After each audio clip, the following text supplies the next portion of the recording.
Subscribe કરો બીકે news ચેનલને, પછી YouTube એપ પર બેલનું બટન દબાવો અને નિહાળો બીકે ન્યૂઝ ચેનલ।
ડીસામાં ડિસ્કો બ્રાન્ડ્સ ઘીનો જીવલેણ આતંક। શું ઘીના ઉત્પાદકો અને ભ્રષ્ટ અધિકારીઓ પર પણ લાગશે સાપરાધ મનુષ્ય વધનો ગુનો?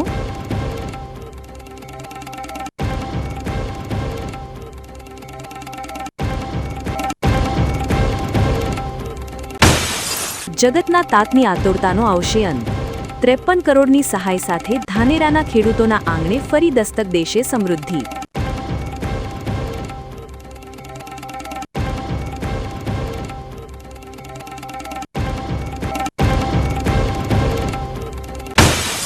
શિક્ષણના પવિત્ર મંદિરમાં ભ્રષ્ટાચારની ઉધઈ। સર્વિસ બુકના નામે ગાંધી છાપની ઉઘરાણી થતા દિયોદર પંથકમાં મચ્યો ખળભળાટ।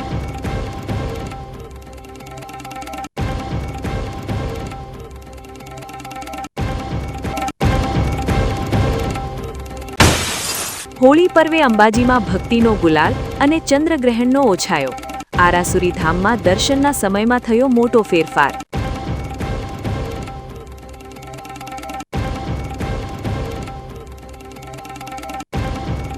હવે જોઈએ સમાચાર વિગતવાર।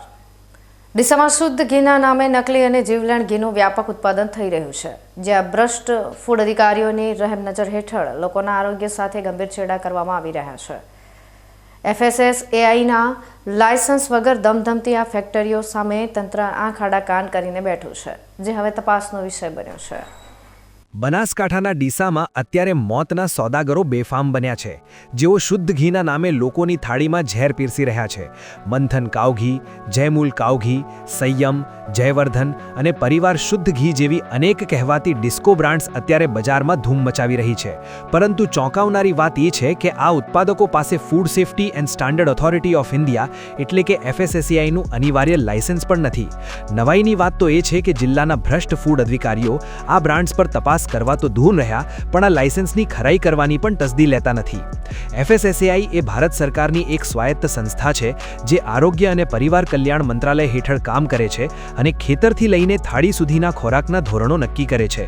આ સંસ્થા માત્ર લાયસન્સ આપવાનું કામ નથી કરતી, પરંતુ તે વૈજ્ઞાનિક માપદંડોને આધારે ખોરાકની સુરક્ષા સુનિશ્ચિત કરે છે। કોઈ પણ ખાદ્ય પદાર્થ વેચતા પહેલા તેની ગુણવત્તા ચકાસવી અને તેમાં વપરાતા કેમિકલ્સ કે રંગોની મર્યાદા નક્કી કરવી તે આ સંસ્થાની જવાબદારી છે। પરંતુ ડીસામાં આ તમામ નિયમોના લીરે લીરા ઉડાવવામાં આવી રહ્યા છે। તમને આ રિપોર્ટ પરથી ખ્યાલ આવી ગયો હશે કે food safety and standard authority એટલે FSSAIનું લાયસન્સ કેટલું જરૂરી છે, પરંતુ તેમ છતાં આપણા જિલ્લા ફૂડ વિભાગના અધિકારીઓએ જાણે કે નિયમો જાતે જ બનાવ્યા હોય તેમ ડીસાની આ નકલી બ્રાન્ડના ઉત્પાદકોના ફૂડ સેફ્ટી એન્ડ સ્ટાન્ડર્ડ ઓથોરિટીના લાયસન્સ ચેક કરવાની પણ તસદે હેતુ નથી। તેના પરથી સમજી શકાય છે કે આ ભ્રષ્ટ અધિકારીઓ કેટલી હદ સુધી બેફામ બની ગયા છે। જિલ્લા કલેક્ટર દ્વારા પણ આ બાબતે ગંભીર બનવાની જરૂર છે અને જે રીતે બનાસકાંઠા જિલ્લાનું ફૂડ વિભાગ કામગીરી કરી રહ્યું છે તેની પણ તપાસ કરવી જરૂરી છે। ડીસામાં માત્ર ઘી નહીં પરંતુ નકલી તેલનું પણ વ્યાપક ઉત્પાદન થઈ રહ્યું છે અને ખાદ્ય પદાર્થોમાં ભેળસેળ ચરમસીમા પર પહોંચી ગઈ છે અને તેનું કારણ છે આ તત્વો પર અંકુશ લગાવવામાં નિષ્ફળ નીવડી રહેલું ફૂડ વિભાગ। વનસ્પતિ ફેટ, હલકી ગુણવત્તાનું પામ ઓઇલ અને અત્યંત હાનિકારક એસેન્સના સંયોજનથી આબેહૂબ ઘી તૈયાર કરવામાં આવે છે। આ ભીડસડિયા તત્વો પર અંકુશ લગાવવામાં ફૂડ વિભાગ સંપૂર્ણપણે નિષ્ફળ નીવડ્યું છે, જેને કારણે લોકો ભોળા ભાવે ઝેર આરોગી રહ્યા છે। વર્તમાન સમયમાં જે રીતે નાની ઉંમરે હૃદયરોગના હુમલા વધી રહ્યા છે તેની પાછળ આ નકલી ઘી બનાવનારા અને તેમને છાવરનારા ભ્રષ્ટ અધિકારીઓ જવાબદાર છે. જિલ્લા કલેક્ટરે પણ આ બાબતે ગંભીર બનીને તપાસ કરવી જોઈએ કે આ અધિકારીઓ કેટલી હદ સુધી બેફામ બન્યા છે. ડીસામાં માત્ર ઘી જ નહીં પણ નકલી તેલનું પણ મોટું નેટવર્ક ચાલી રહ્યું છે જે જનતાના સ્વાસ્થ્ય માટે ખતરો છે. FSSAI લાયસન્સ વગર વેચાતું ઘી સીધું ઝેર સમાન છે. અધિકારીઓની મિલીભગત વગર આટલું મોટું નેટવર્ક ચલાવવું અશક્ય છે. આની કડક તપાસ થવી જ જોઈએ. આ માત્ર આર્થિક છેતરપિંડી નથી પણ માનવ જીવન સાથેના ક્રૂર ખેલ છે. જે રીતે કલમ 299 મુજબ જ્ઞાન હોવા છતાં મૃત્યુની સંભાવનાવાળું કાર્ય કરવું એ ગુનો છે, તે મુજબ આ નકલી ઘી બનાવનાર અને છાવરનાર બંને પર કડક કાયદાકીય કાર્યવાહી થવી અનિવાર્ય છે. હવે સમય પાકી ગયો છે કે ગ્રાહકો જાગૃત બને અને તંત્ર આ ભ્રષ્ટ અધિકારીઓ સામે લાલ આંખ કરે, જેથી ડીસા અને બનાસકાંઠાના લોકોનું આરોગ્ય સુરક્ષિત રહી શકે.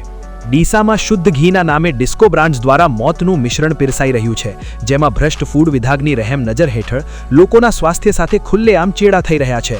FSSAIના લાયસન્સ વગર ધમધમતા આ કાળા કારોબારમાં વનસ્પતિ ફેટ અને કેમિકલ ભેળવીને જનતાની થાળીમાં ઝેર પીરસવામાં આવી રહ્યું છે.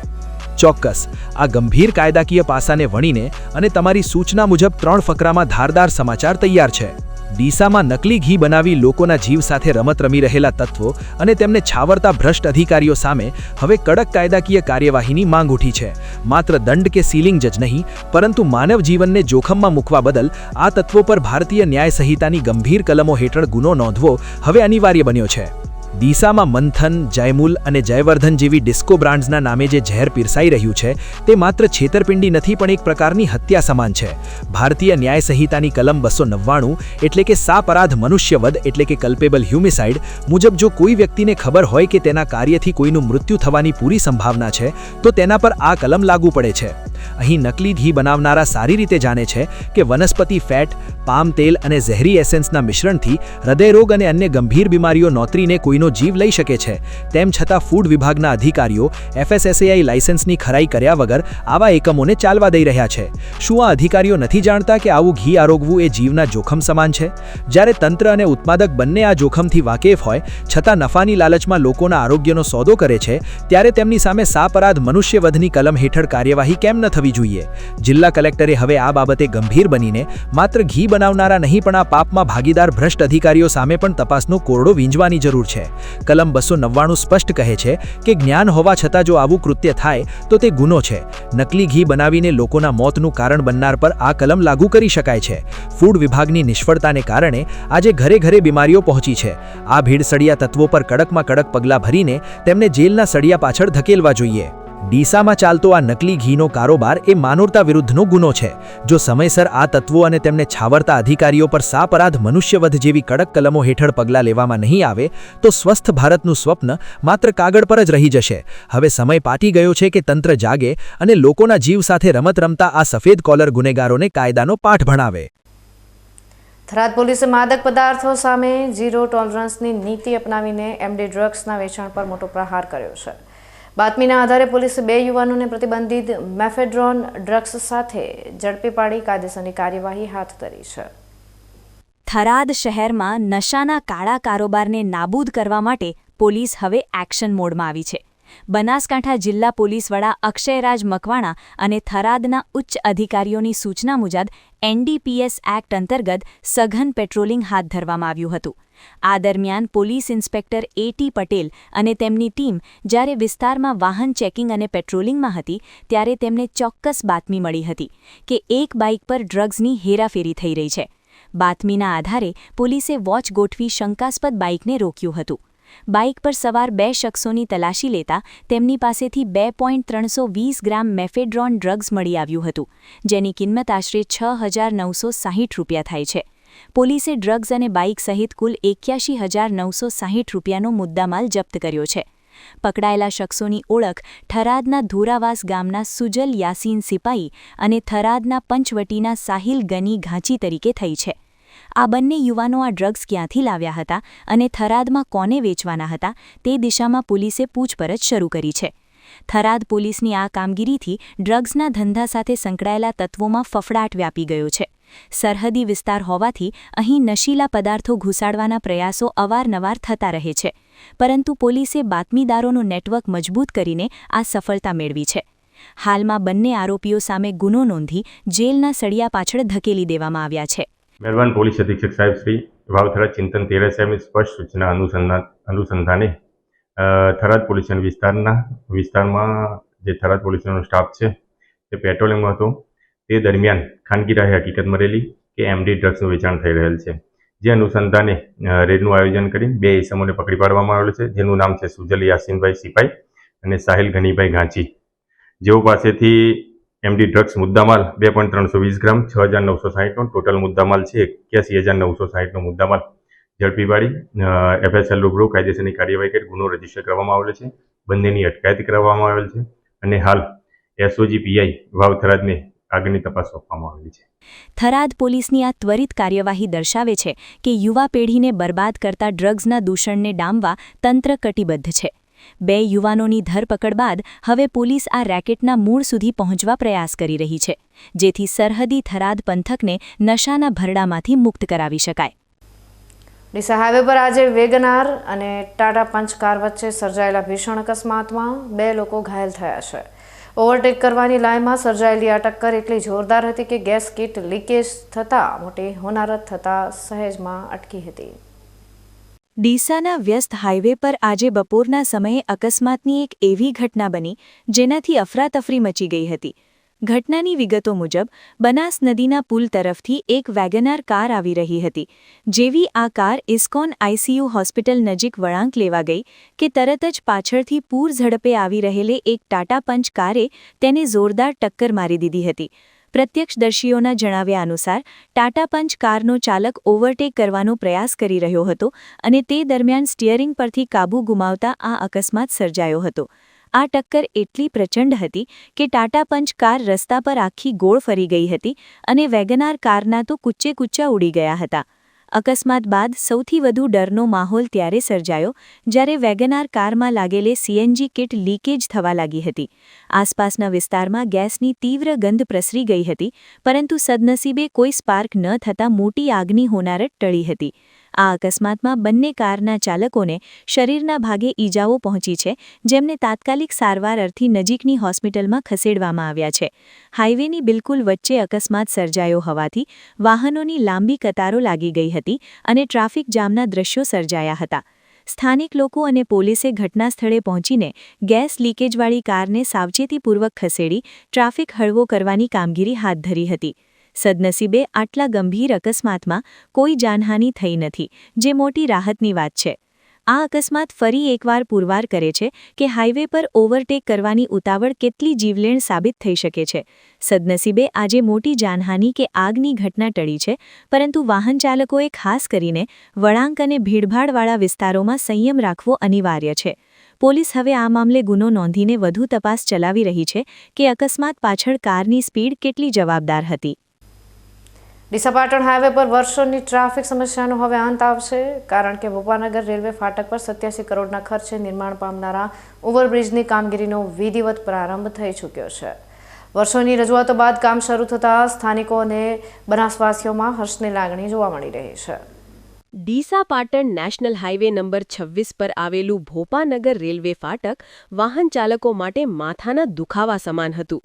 રેલવે લાઇનના ડબલિંગ બાદ અહીં માલગાડીઓની અવરજવર વધી હતી, જેને કારણે ફાટક વારંવાર બંધ રહેતું હતું. ઘણીવાર સામસામે 2 માલગાડીઓ પસાર થતી હોવાથી કલાકો સુધી ફાટક ખોલવામાં આવતું નહોતું. પરિણામે હાઈવે પર વાહનોની લાંબી કતારો લાગતી હતી.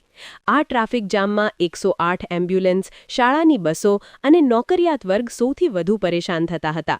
આ જટિલ સમસ્યાને ધ્યાનમાં રાખીને રાજ્ય સરકારે 800 મીટર લાંબો ઓવરબ્રિજ બનાવવા માટે 87 કરોડથી વધુની રકમ મંજૂર કરી હતી.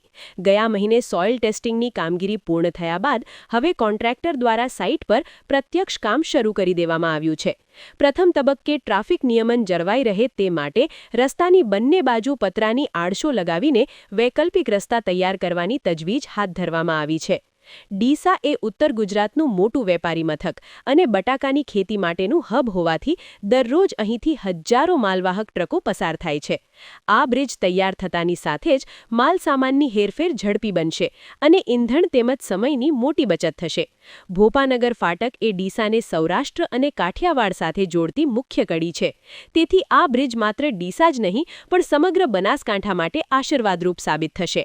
હાલમાં તંત્ર દ્વારા ટ્રાફિક ડાયવર્ઝન માટેની પણ વ્યવસ્થા ગોઠવવામાં આવી રહી છે, જેથી કામગીરી દરમિયાન વાહન ચાલકોને ઓછી તકલીફ પડે. સ્થાનિક રહીશોએ સરકારના આ નિર્ણયને આવકારીને કામ ઝડપથી પૂર્ણ થાય તેવી અપેક્ષા વ્યક્ત કરી છે. આ બ્રિજ બનવાથી આસપાસના રહેણાંક અને વેપારી વિસ્તારોને પણ ટ્રાફિકમાંથી મુક્તિ મળશે. ભોપાનગર ઓવરબ્રિજ એ ડીસાની પ્રગતિ માટે એક મહત્વનું કદમ છે. આ પ્રોજેક્ટ પૂર્ણ થતાં જ વર્ષો જૂની ટ્રાફિકની હાલાકી ભૂતકાળ બની જશે અને પરિવહનને નવો વેગ મળશે. તંત્ર અને સરકાર દ્વારા લેવાયેલ આ નિર્ણયથી બનાસકાંઠાના વિકાસમાં એક નવું છોગું ઉમેરાશે, જે જનતાના સમય અને સુવિધા બંનેમાં વધારો કરશે. ડીસામાં ધર્મના નામે કાયદાના લીરે લીરા ઉડાવતા તત્વો સામે પોલીસે આક્રમક કાર્યવાહી હાથ ધરી છે. ગાડીઓ પર રામાધણી લખાવીને કાળા કાચ અને સ્વેગમાં ફરતા આવા અસામાજિક તત્વોનો રોલો આજે પોલીસે ઉતારી દીધો છે. બનાસકાંઠામાં છેલ્લા કેટલાક સમયથી એક વિચિત્ર અને ચિંતાજનક ટ્રેન્ડ જોવા મળી રહ્યો છે, જેમાં વાહન ચાલકો પોતાની ગાડીઓ પર રામાધણી લખાવીને કાયદાને ખિસ્સામાં લઈને ફરતા હોય તેમ વર્તે છે. ભગવાન રામાપીરના પવિત્ર નામનો ઉપયોગ કરીને આ તત્વો ગાડીઓમાં કાળી ફિલ્મો લગાવી રસ્તા પર બેફામ દોડતા જોવા મળે છે. ચોંકાવનારી વાત તો એ છે કે આવી રામાધણી લખેલી ગાડીઓમાંથી અનેકવાર વિદેશી દારૂનો જથ્થો પણ ઝડપાયો છે, જે સાબિત કરે છે કે આ તત્વોએ ભગવાનના નામને ગુનાખોરી છુપાવવા માટે એક કોડવર્ડ બનાવી દીધો છે. જિલ્લા પોલીસ અધિક્ષકની કડક સૂચના બાદ આજે ડીસા પોલીસ એક્શનમાં આવી હતી અને હાઈવે પર આવી ગાડીઓનો ખાસ શિકાર કર્યો હતો. પોલીસે એક એક કરીને રામાધણી લખેલી ગાડીઓ રોકાવી હતી અને જાહેરમાં તેમના કાળા કાચની ફિલ્મો ઉતારી નાખી હતી. જે લોકો પોતે કાયદાથી ઉપર હોય તેમ સ્વેગમાં ફરતા હતા, તેમની હવા આજે પોલીસે કાઢી નાખી છે. ધાર્મિક લખાણ હોવા છતાં તેની આડમાં ગેરકાયદે પ્રવૃત્તિઓ કરનારા તત્વોમાં આ કાર્યવાહીથી ભારે ફફડાટ વ્યાપી ગયો છે. સામાન્ય રીતે પોલીસ ધાર્મિક નામ જોઈને જતી કરતી હોય છે, તેનો ગેરફાયદો ઉઠાવનારા આ તત્વો હવે પોલીસની રડારમાં છે. ડીસાના ચોક પર જ્યારે પોલીસ આ ગાડીઓમાંથી કાળી ફિલ્મ ઉતારી રહી હતી, ત્યારે લોકો પણ આ કામગીરીને બિરદાવી રહ્યા હતા. આ માત્ર ટ્રાફિકના નિયમોનો ભંગ નથી, પરંતુ પવિત્ર નામનો દુરુપયોગ કરીને જનતામાં ખોટો પ્રભાવ પાડવાની કોશિશ છે, જેને ડામવા માટે હવે પોલીસે સતત આ પ્રકારની ઝુંબેશ ચલાવવી અનિવાર્ય બની છે. રામાધણી શબ્દની ગરિમા ખૂબ જ ઊંચી છે અને તેને હલકી માનસિકતા સાથે જોડનારા તત્વો સામે માત્ર ટ્રાફિક દંડ નહીં પણ ધાર્મિક લાગણી દુભાવવા બદલ કડક કાર્યવાહી થવી જોઈએ. પોલીસે આજે કરેલી આ કામગીરી એક સ્પષ્ટ સંદેશ છે કે ધર્મના નામે રોલા મારનારા કે કાયદો તોડનારા કોઈ પણ શખ્સને બક્ષવામાં આવશે નહીં. જો આ પ્રકારની કડકાઈ ચાલુ રહેશે તો જ આવા તત્વોમાં કાયદાનો ડર પેદા થશે અને ધાર્મિક નામોનો દુરુપયોગ અટકશે. હવે સમય થયો છે વિરામનો. વિરામ બાદ જોઈશું.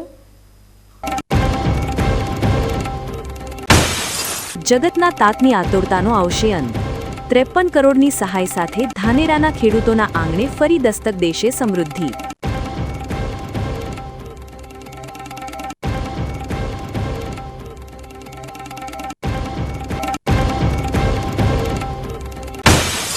શિક્ષણના પવિત્ર મંદિરમાં ભ્રષ્ટાચારની ઉધઈ.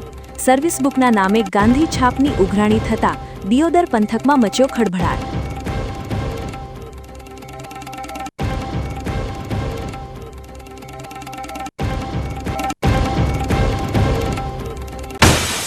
હોળી પર્વે અંબાજીમાં ભક્તિનો ગુલાલ અને ચંદ્રગ્રહણનો ઓછાયો. આરાસુરી ધામમાં દર્શનના સમયમાં થયો મોટો ફેરફાર.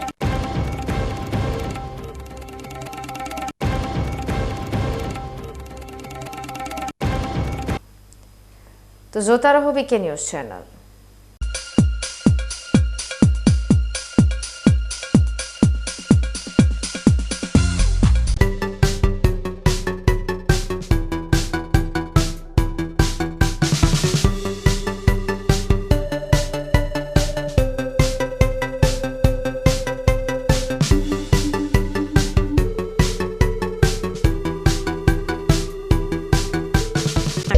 શું આપ અણગમતા વાળની સારવાર કરાવવા માંગો છો? શું આપ ખીલ કે ખીલના દાગમાંથી છુટકારો મેળવવા માંગો છો? શું આપ ચહેરા પરની કરચલીઓ દૂર કરાવવા માંગો છો? શું આપ ટાંકા વગરના મસા કે કપાસી નીકાળવા માંગો છો? શું આપ ટેટુ રિમૂવ કરાવવા માંગો છો? શું આપ દાદર ખરજુ કે ગુમડાથી પરેશાન છો?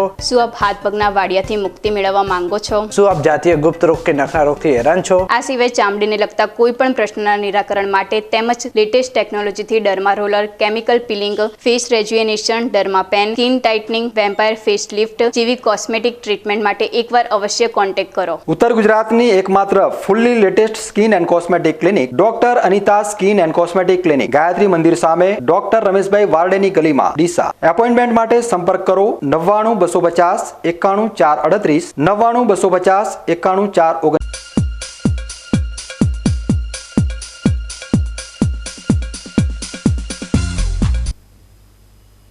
વિરામ બાદ આપનું સ્વાગત છે વધુ સમાચારોમાં. ધાનેરા તાલુકાના હજારો ખેડૂતો જે પાક નુકસાનીની સહાયની રાહ જોઈ રહ્યા હતા તેમના માટે મહત્વના સમાચાર સામે આવ્યા છે. કમોસમી વરસાદથી થયેલા નુકસાનની બાકી રકમ આગામી એક અઠવાડિયામાં ખેડૂતોના ખાતામાં જમા કરવામાં આવશે તેવી ખાતરી તંત્ર દ્વારા આપવામાં આવી છે. ગત વર્ષે ધાનેરા તાલુકામાં આવેલા કમોસમી વરસાદે ખેડૂતોના મોઢે આવેલો કોળિયો છીનવી લીધો હતો, જેમાં ખાસ કરીને મગફળીના પાકને વ્યાપક નુકસાન પહોંચ્યું હતું. આ કપરી પરિસ્થિતિમાં ખેડૂતોને મદદરૂપ થવા માટે ગુજરાત સરકાર અને કેન્દ્ર સરકાર દ્વારા સહાયની જાહેરાત કરવામાં આવી હતી. નિયમ મુજબ 2 હેક્ટરની મર્યાદાના પ્રતિ ખેડૂત 44,000 રૂપિયા સુધીની સહાય નક્કી કરવામાં આવી હતી. ધાનેરા તાલુકામાંથી કુલ 22,08,777 ખેડૂતોએ પાક નુકસાનીનું વળતર મેળવવા માટે ઓનલાઈન અરજી કરી હતી.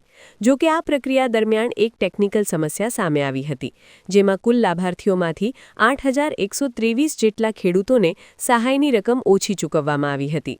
સહાય ઓછી મળતા ખેડૂતોમાં રોષ જોવા મળ્યો હતો અને કચેરીઓમાં રજૂઆતોનો મારો વધ્યો હતો. આ મામલે આજે ધાનેરા ખેતીવાડી અધિકારીએ સ્પષ્ટતા કરતા જણાવ્યું છે કે બાકી રહી ગયેલા આ તમામ ખેડૂતોને સહાયની રકમ ચૂકવવાની કામગીરી અત્યારે ફૂલ સ્પીડમાં શરૂ કરી દેવામાં આવી છે. પાક સહાયના ગણિતની વાત કરીએ તો રાજ્ય સરકારે પ્રતિ ખેડૂત દીઠ 5,000 રૂપિયાની સહાય નક્કી કરી છે, જ્યારે કેન્દ્ર સરકાર દ્વારા પ્રતિ ખેડૂત 17,500 રૂપિયા ચૂકવવામાં આવ્યા છે. ખેતીવાડી વિભાગના આંકડાઓ મુજબ ધાનેરા તાલુકામાં કુલ 53,97,57,600 રૂપિયાની રકમ ચૂકવવાની થાય છે. અધિકારીઓએ ખેડૂતોને આશ્વાસન આપ્યું છે કે આગામી એક અઠવાડિયાના સમયગાળામાં જે પણ બાકી રકમ છે તે સીધી ખેડૂતોના બેંક ખાતામાં જમા કરી દેવામાં આવશે. આમ લાંબા સમયથી વળતરની અપેક્ષા રાખીને બેઠેલા જગતના તાત માટે આ મોટા રાહતના સમાચાર છે. ખેડૂતો અત્યારે આર્થિક સંકળામણનો સામનો કરી રહ્યા છે, ત્યારે આ રકમ તેમના માટે આશીર્વાદરૂપ સાબિત થશે. તંત્ર દ્વારા હવે ડેટા વેરિફિકેશનની કામગીરી આખરી તબક્કામાં હોવાથી ખેડૂતોને વધુ રાહ જોવી નહીં પડે. જો કે વહીવટી પ્રક્રિયામાં થતા વિલંબને કારણે ખેડૂતોમાં હજુ પણ થોડી આશંકા છે, પણ ખેતીવાડી વિભાગે આ વખતે સમયસર ચૂકવણીનો પૂરો ભરોસો આપ્યો છે. કમોસમી વરસાદના લીધે પાયમાલ થયેલા ધાનેરાના ખેડૂતો માટે હવે આશાનું કિરણ દેખાયું છે. 53 કરોડથી વધુની રકમની ચૂકવણીની પ્રક્રિયા હવે અંતિમ તબક્કામાં છે, ત્યારે આવનારા 7 દિવસો આ 8,123 ખેડૂતો માટે ખૂબ જ મહત્વના રહેશે. જો સરકાર આ રકમ સમયસર ચૂકવી દેશે તો ખેડૂતો આગામી સિઝન માટે નવી તૈયારીઓ કરી શકશે અને તેમને મોટી આર્થિક રાહત મળશે. બનાસકાંઠાની સરદાર કૃષિ યુનિવર્સિટી દાંતીવાડા ખાતે પ્રાકૃતિક ખેતી કરતા ખેડૂતો માટે ખાસ વેચાણ કેન્દ્ર શરૂ કરવામાં આવ્યું છે, જેનો મુખ્ય ઉદ્દેશ્ય ઝેરમુક્ત ખેતીને પ્રોત્સાહન આપવાનો છે. આ કેન્દ્ર દ્વારા ખેડૂતોને તેમની ઉપજનું સીધું બજાર મળશે અને ગ્રાહકોને શુદ્ધ આહાર ઉપલબ્ધ થશે. દાંતીવાડા સરદાર કૃષિ યુનિવર્સિટીમાં યોજાયેલા આ વિશિષ્ટ કાર્યક્રમમાં પ્રાકૃતિક ખેતી સાથે સંકળાયેલા અનેક ખેડૂતોએ ઉત્સાહભેર ભાગ લીધો હતો. આ વેચાણ કેન્દ્રનો મુખ્ય હેતુ એ છે કે ખેડૂતો જે મહેનતથી રાસાયણિક ખાતર વગરનો પાક પકવે છે તેમને વચેટિયાઓ વગર સીધું જ બજાર મળી રહે. આ આયોજનમાં પ્રાકૃતિક પદ્ધતિથી તૈયાર થયેલા તાજા શાકભાજી, અનાજ અને કઠોળ જેવી ખેત પેદાશોનું પ્રદર્શન અને વેચાણ કરવામાં આવ્યું હતું. ગુજરાત પ્રાકૃતિક કૃષિ વિકાસ બોર્ડ અને આત્મા પ્રોજેક્ટના સ્ટાફ દ્વારા ખેડૂતોને માર્ગદર્શન પૂરું પાડવામાં આવ્યું હતું કે કેવી રીતે ઓછા ખર્ચે જમીનની ફળદ્રુપતા જાળવીને વધુ નફો મેળવી શકાય છે. અધિકારીઓએ પણ ભાર મૂક્યો હતો કે પ્રાકૃતિક ખેતી એ માત્ર ખેડૂત માટે જ ફાયદાકારક નથી, પરંતુ ગ્રાહકોના સ્વાસ્થ્ય માટે પણ સંજીવની સમાન છે. આ કેન્દ્ર શરૂ થવાથી ગ્રાહકોને હવે ભરોસાપાત્ર અને રાસાયણ મુક્ત ખોરાક એક જ સ્થળેથી મળી રહેશે. કૃષિ યુનિવર્સિટીના આંગણે ખેડૂતોએ પોતાની ઉપજ ગર્વભેર રજૂ કરી હતી, જેને સ્થાનિક લોકો તરફથી પણ સારો પ્રતિસાદ મળ્યો હતો. આ પ્રકારની પ્રવૃત્તિઓથી ભવિષ્યમાં વધુને વધુ ખેડૂતો રાસાયણિક ખેતી છોડીને પ્રાકૃતિક ખેતી તરફ વળશે તેવી આશા વ્યક્ત કરવામાં આવી રહી છે. સમગ્ર બનાસકાંઠા જિલ્લામાં પ્રાકૃતિક ખેતીનો વ્યાપ વધે અને લોકોના રસોડા સુધી શુદ્ધ વસ્તુઓ પહોંચે તે દિશામાં આ એક મહત્વનું કદમ માનવામાં આવી રહ્યું છે. દાંતીવાડા કૃષિ યુનિવર્સિટીનો આ પ્રયાસ ખેતી ક્ષેત્રે નવી ક્રાંતિ લાવશે. પ્રાકૃતિક ખેતી દ્વારા જમીન અને જનતા બંનેનું સ્વાસ્થ્ય સુધરશે અને જ્યારે ખેડૂતને પોતાની ઉપજનું સીધું વળતર મળશે ત્યારે જ સાચા અર્થમાં દેશનો અન્નદાતા સમૃદ્ધ બનશે. આ આયોજનથી આવનારા દિવસોમાં પ્રાકૃતિક ઉત્પાદનોની માંગમાં ચોક્કસ વધારો જોવા મળશે. દાંતીવાડાના જાત ગામમાં આજે દેશભક્તિનો અનોખો ઉત્સાહ જોવા મળ્યો. જ્યારે બીએસએફની તાલીમ પૂર્ણ કરી માદરે વતન ફરેલા જવાન શૈલેષ રાજગોરનું ગ્રામજનોએ ઐતિહાસિક સ્વાગત કર્યું હતું. 5 કિલોમીટર લાંબી ભવ્ય શોભાયાત્રા અને તિરંગા લહેરાવતા યુવાનોના નાદથી સમગ્ર પંથક ગુંજી ઉઠ્યો હતો. દાંતીવાડા તાલુકાના જાત ગામના વતની શૈલેષ રાજગોરે મહારાષ્ટ્રના લાતુર ખાતે બોર્ડર સિક્યોરિટી ફોર્સની અત્યંત કઠિન તાલીમ સફળતાપૂર્વક પૂર્ણ કરી છે. તાલીમ બાદ તેમનું પ્રથમ પોસ્ટિંગ સિક્કિમ ત્રિપુરા બોર્ડર પર ભારત-બાંગ્લાદેશ સરહદે થયું છે. જ્યારે તેઓ પ્રથમ વખત જવાન બનીને વતન પરત ફર્યા ત્યારે પાંથાવાડા હાઈવે ચોકડીથી જાત ગામ સુધી આશરે 5 કિલોમીટર લાંબી વિશાળ બાઇક રેલી યોજાઈ હતી. ગ્રામજનોએ ડીજેના તાલે અને ભારત માતા કી જયના ગગનભેદી નારા સાથે પોતાના લાડલા જવાનને વધાવ્યા હતા. આ પ્રસંગે સૌથી ભાવુક દ્રશ્યો ત્યારે સર્જાયા જ્યારે શૈલેષે પોતાના સ્વર્ગસ્થ પિતા હીરાભાઈ રાજગોરને યાદ કર્યા અને પોતાની માતાને સલામી આપી ભેટી પડ્યા હતા. એક સામાન્ય ખેડૂત પરિવારના 4 સંતાનોમાં સૌથી નાનો એવો આ યુવાન આજે દેશની સરહદોની રક્ષા કરવા તૈયાર થયો છે, જે જોઈ તેની માતાની આંખોમાં હર્ષના આંસુ છલકાયા હતા. જાત ગામમાંથી પ્રથમ વખત કોઈ યુવાન બીએસએફમાં જવાન તરીકે જોડાયો હોવાથી ગ્રામજનો અને સમાજના આગેવાનોમાં ભારે ગૌરવ જોવા મળી રહ્યું છે. આ પ્રસંગે મોટી સંખ્યામાં ઉમટી પડેલા લોકોએ શૈલેષને ફૂલહારથી લાડ લડાવ્યા હતા. સમગ્ર ગામમાં દિવાળી જેવો માહોલ સર્જાયો હતો અને યુવાનો માટે શૈલેષ પ્રેરણારૂપ બન્યો છે. આ સ્વાગત સમારોહમાં રાજકીય અને સામાજિક આગેવાનોએ પણ હાજરી આપી હતી અને શૈલેષની દેશભક્તિને બિરદાવી હતી. હવે જ્યારે શૈલેષ બોર્ડર પર દેશની રક્ષા માટે રવાના થશે ત્યારે આખું ગામ તેની પાછળ ગર્વથી ઊભું છે. આપણા ગામ માટે નહીં, સમગ્ર આપણા આ વિસ્તાર માટે ગૌરવની લાગણી અનુભવું છું કે આપણા ગામમાંથી, આપણા વિસ્તારમાંથી પણ આજે યુવાનો લશ્કરની સેવામાં જોડાઈ રહ્યા છે. આ રાષ્ટ્રની સુરક્ષા માટે યુવા વર્ગ પ્રેરિત થાય અને વધારેમાં વધારે આપણા વિસ્તારમાંથી લોકો લશ્કરની આ સૈન્ય સેવામાં જોડાય અને આ રાષ્ટ્રને વધારે સુરક્ષિત બનાવવા માટે પોતાનું યોગદાન આપે, એના માટે ખૂબ હર્ષની લાગણી અનુભવું છું. અને યુવાન મિત્રોને હું વિનંતી કરું છું કે સૌથી પહેલી પસંદગી આપણી લશ્કર હોવું જોઈએ, તો જ આ રાષ્ટ્ર સુખી બની શકે, સમૃદ્ધ બની શકે. શૈલેષ રાજગોરનું આ સ્વાગત માત્ર એક વ્યક્તિનું સન્માન નથી, પરંતુ દેશ સેવા કાજે સમર્પિત પ્રત્યેક જવાન પ્રત્યેની કૃતજ્ઞતા છે. જાત ગામના આ પનોતા પુત્રએ સાબિત કરી દીધું છે કે સંઘર્ષ અને જજ્બા સાથે જો મહેનત કરવામાં આવે તો સરહદ પર દેશની રક્ષા કરવાનું સપનું ચોક્કસ સાકાર થાય છે. શૈલેષની આ સફળતા હવે બનાસકાંઠાના અનેક યુવાનોને સેનામાં જોડાવા માટે નવી ઊર્જા પૂરી પાડશે. દિયોદર શિક્ષણ શાખામાં નવા શિક્ષકોની સર્વિસ બુક બનાવવાના નામે થઈ રહેલી ઉઘરાણીનો મામલો હવે ગરમાયો છે. જાગૃત નાગરિકના સ્ટિંગ ઓપરેશન બાદ હવે સ્થાનિક આગેવાને જિલ્લા વિકાસ અધિકારીને લેખિત રજૂઆત કરતા સમગ્ર વિભાગમાં ફફડાટ વ્યાપી ગયો છે. દિયોદર શિક્ષણ શાખા દ્વારા થોડા સમય પહેલા નવા નિમણૂક પામેલા શિક્ષકોની સર્વિસ બુક તૈયાર કરવા માટે એક ખાસ કેમ્પનું આયોજન કરવામાં આવ્યું હતું. આ કેમ્પ દરમિયાન શિક્ષણ વિભાગના કર્મચારીઓ દ્વારા દરેક શિક્ષક દીઠ 500 રૂપિયાની ઉઘરાણી કરવામાં આવતી હોવાની ગંભીર ફરિયાદો ઉઠી હતી. આ મામલે એક જાગૃત નાગરિક દ્વારા ગુપ્ત રીતે સ્ટિંગ ઓપરેશન કરવામાં આવતા ખુદ શિક્ષકોએ કેમેરા સામે કબૂલાત કરી હતી કે તેમની પાસેથી પૈસા લેવામાં આવ્યા છે. આ વિડીયો સોશિયલ મીડિયામાં વાયરલ થયા બાદ હવે ખેડૂત આગેવાન અમરાભાઈ પટેલે આ મામલે મેદાને પડ્યા છે. તેમણે જિલ્લા વિકાસ અધિકારીને પુરાવા સાથે લેખિત રજૂઆત કરી છે કે શિક્ષણ જેવા પવિત્ર જગતમાં આ પ્રકારે ખુલ્લેઆમ ભ્રષ્ટાચાર આચરનારા કસૂરવારો સામે કડક કાર્યવાહી કરવામાં આવે. આ આક્ષેપોને પગલે વર્ષોથી અડીંગો જમાવીને બેઠેલા ભ્રષ્ટ તત્વોમાં હવે કાયદાનો ફફડાટ જોવા મળી રહ્યો છે. અમારા વિસ્તારમાં વાઘ થરાદ જિલ્લાની અંદર દિયોદર તાલુકાની અંદર ટીપીઓ દ્વારા એટલે કે શિક્ષણ અધિકારી તાલુકા શિક્ષણ અધિકારી દ્વારા ભ્રષ્ટાચાર ઘણા સમયથી ચાલી રહ્યો છે. એના અનુસંધાને અમે મુખ્યમંત્રી સાહેબશ્રીને રજૂઆત કરી, પીએમ પોર્ટલમાં આપણા વડાપ્રધાન સાહેબશ્રીને પણ રજૂઆત કરી, પણ હજી સુધી આ ભ્રષ્ટાચાર આ ટીપીઓ દ્વારા બંધ થતો નથી. આગળ અઠવાડિયા પહેલા પણ ભ્રષ્ટાચાર કર્યો છે, એના મીડિયાની અંદર પણ એના વિડીયો ચાલેલા છે. આના માટે પણ અમે સીએમ પોર્ટલમાં રજૂઆત કરી હતી. એના અનુસંધાને અત્યારે આપણા વિસ્તારના સાહેબશ્રી તાલુકા વિકાસ અધિકારી સાહેબશ્રીને અમે આવેદનપત્ર આપ્યું છે કે આ ટીપીઓ દ્વારા થતો ભ્રષ્ટાચાર તાત્કાલિક બંધ થાય અને આના ઉપર કાયદેસરની કાર્યવાહી થાય. અને જો કાર્યવાહી આગળના સમયની અંદર નહીં થાય અને આ ભ્રષ્ટાચાર ખુલ્લો એટલે કે આની તપાસ નહીં થાય તો આગળના સમયની અંદર તમામ શિક્ષકોના વાલીઓ દ્વારા આ ટીપીઓ ભ્રષ્ટાચારીના જે ઓફિસ છે એના તાળાબંધીનો પણ પ્રોગ્રામ રાખીશું. એટલે અમે સરકારને પણ કહેવા માંગીએ છીએ કે આ ટીપીઓ જે ભ્રષ્ટાચાર કરે છે એને તાત્કાલિક કાર્યવાહી થાય અને અમારા વિસ્તારની અંદરથી આની બદલી થાય એવો અમારી માંગણી છે. જય જવાન જય કિસાન.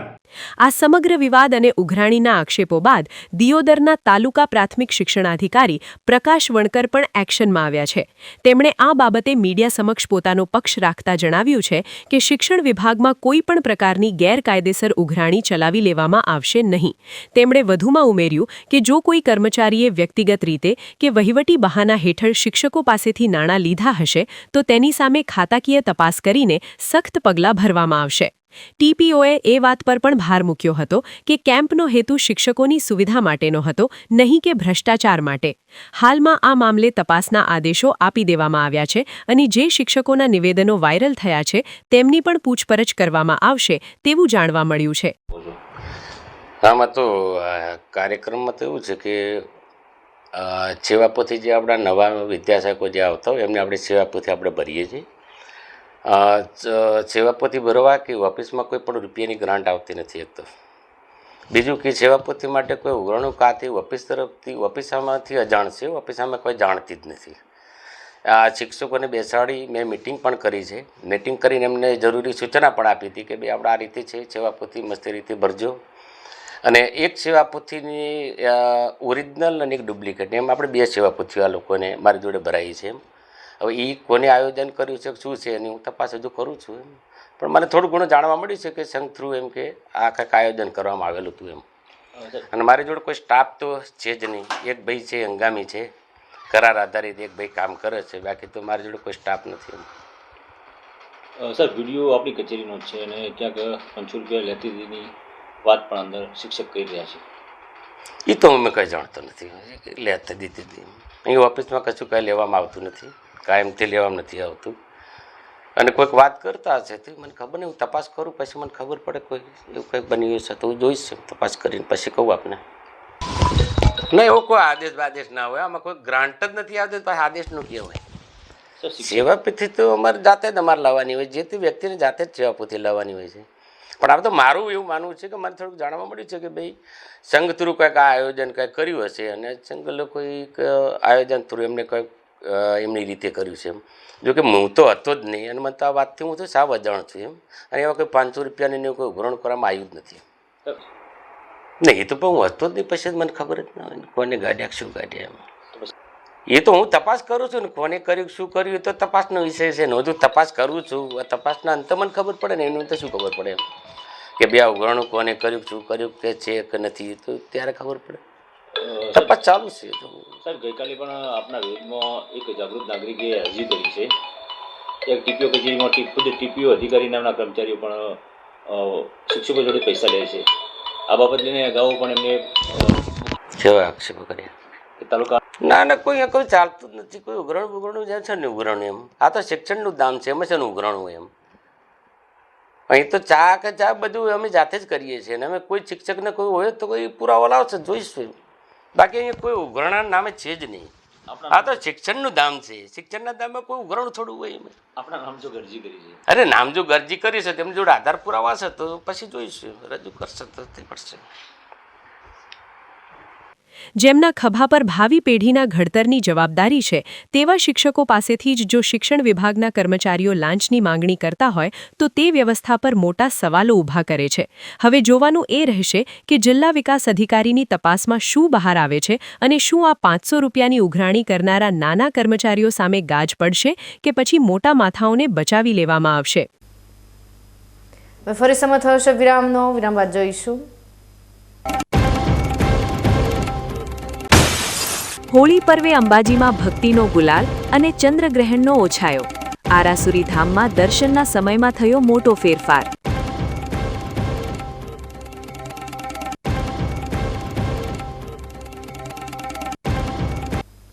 તો જોતા રહો વીકે ન્યૂઝ ચેનલ.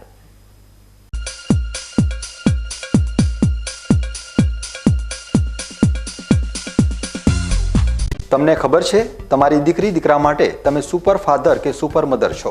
તમારું બાળક તમારી આંખોથી જ સમગ્ર વિશ્વને જોતું હોય છે. પરંતુ જો તમને હૃદયરોગનો હુમલો આવે તો ત્યારે તમારા બાળક ઉપર શું વીતશે?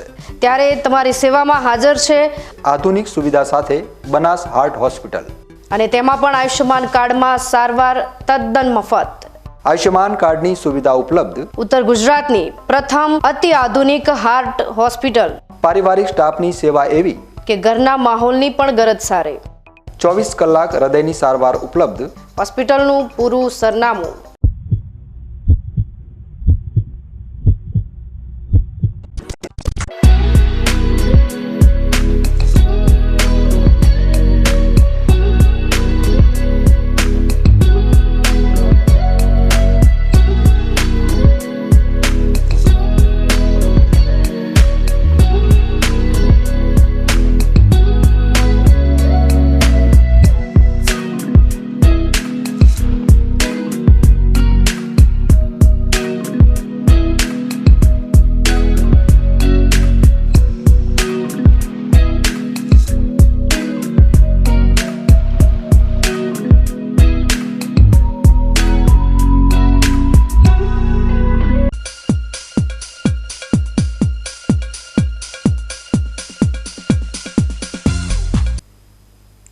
વિરામ બાદ ફરી આપનું સ્વાગત છે વધુ સમાચારોમાં.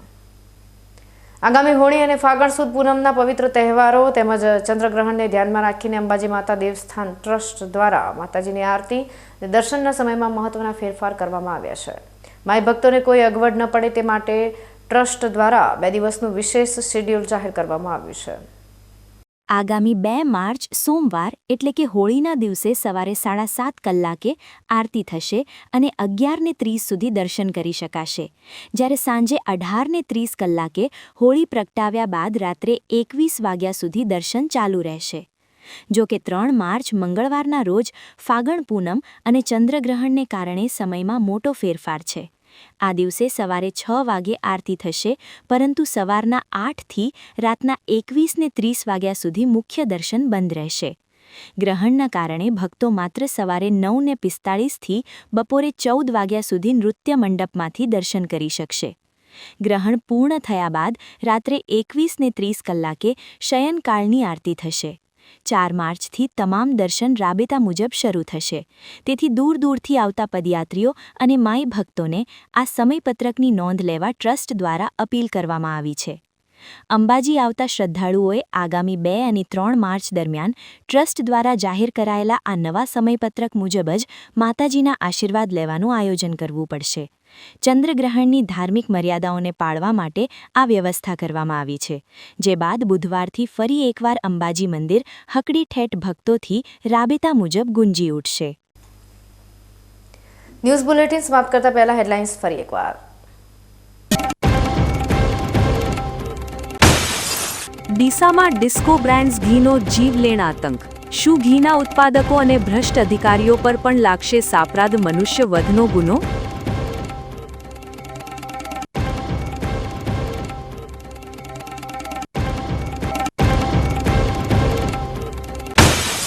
જગતના તાતની આતુરતાનો આવશે અંત. 53 કરોડની સહાય સાથે ધાનેરાના ખેડૂતોના આંગણે ફરી દસ્તક દેશે સમૃદ્ધિ.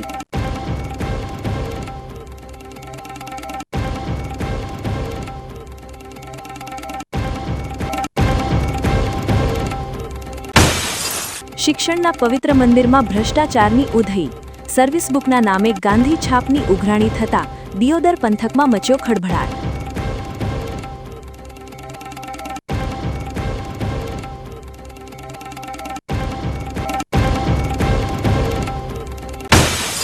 હોળી પર્વે અંબાજીમાં ભક્તિનો ગુલાલ અને ચંદ્રગ્રહણનો ઓછાયો. આરાસુરી ધામમાં દર્શનના સમયમાં થયો મોટો ફેરફાર.